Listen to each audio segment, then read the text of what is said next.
Malcom Nance, I believe we have on the phone, MSNBC terror analyst, a former intelligence official. Malcom, what is your reaction to what we know so far?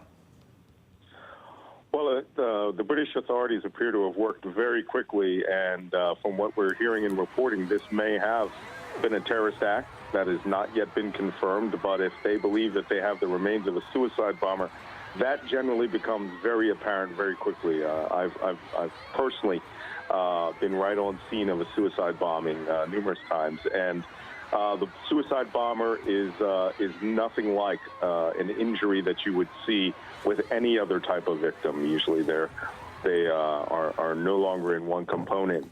That being said, that news would spread rather quickly, and I'm sure we'll be getting a confirmation from British police over a period of time, but it would also lend a new dimension to the types of attacks that England has had.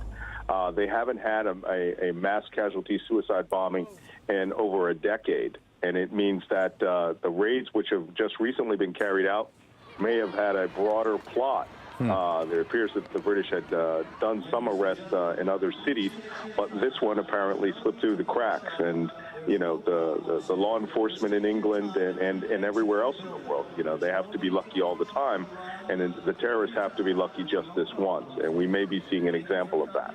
Let me ask you this. This is something that you've spent a lot of time thinking about. We've seen attacks that have been used a wide variety of implements in various different settings. We had a man, a ROTC officer, stabbed here in the U.S. Recently by someone who appears to be a white supremacist. We've had car attacks and truck attacks. There is a logistical threshold to put together explosives like this. Am I right? You're absolutely correct. That, you know, explosive bombing attacks outside of using rudimentary explosives like pipe bombs, you know, and black powder type devices, that is another dimension of terrorism. And I think you've seen over the last year that we've been watching are what we call zero value attacks. That means that it costs nothing to carry out that terrorist attack, such as the one in Nice, where a truck was stolen and plowed through and killed over 100 people. The knife attacks, which you see in Palestine and in the United States, where a person just goes up and uses that implement to kill someone. Same with gun attacks, as we saw in Paris in the Bataclan attacks. They cost $57 per victim. That's how cheap terrorism is. But that has actually decreased. San Bernardino was $27, and the knife attacks are $0.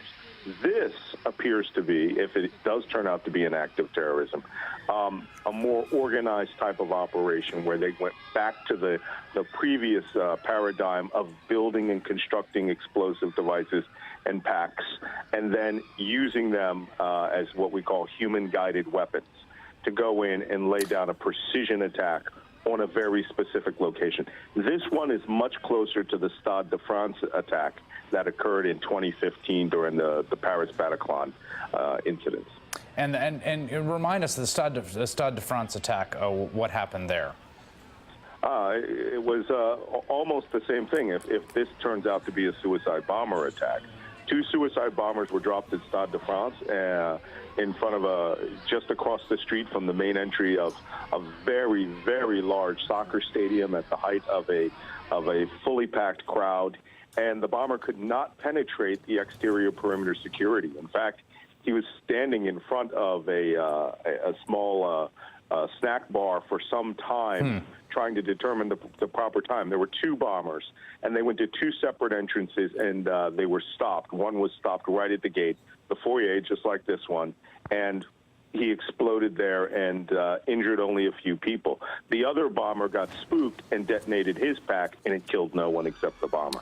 Yeah, just to recap what we do know, our sources say there's at least 20 dead, hundreds injured in what appears to be a bombing, certainly an explosion at arena in Manchester where Ariana Grande was playing a concert. It happened right around 10:30 local time.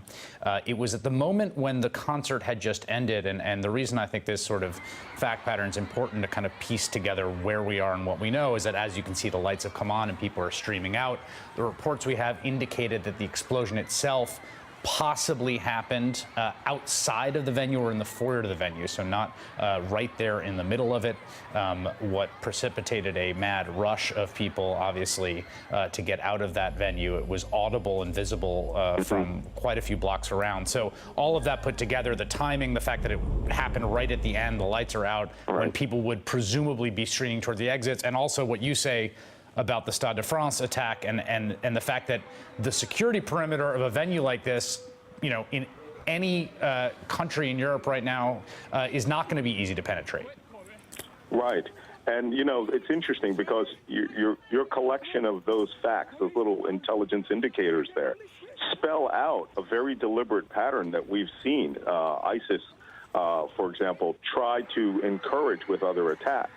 And Stade de France, for example, was designed to have one explosion to create a panic and the other explosion to create an opposite side panic so that it would trample people. And those attacks occurred just soon after a mass stampede had occurred in the city of Mecca that killed over 1,000 people.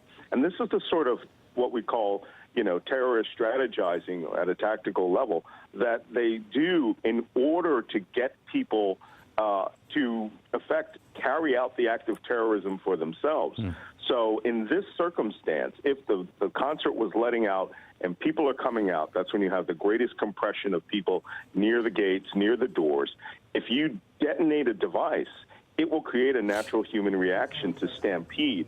And we may find that a lot of these injuries are responsible from that. Let me give an update on what our reporting now indicates. 19 confirmed dead, 50 injured in that arena incident. And I should be clear here, the reporting that we have from law enforcement sources who've been briefed by UK law enforcement is that they believe it to be a deliberate explosion and possibly a suicide bomber at this point. This is video that was taken by people that attended this concert, as Kelly said earlier, a massive venue, 18,000 people in the second largest city in the UK.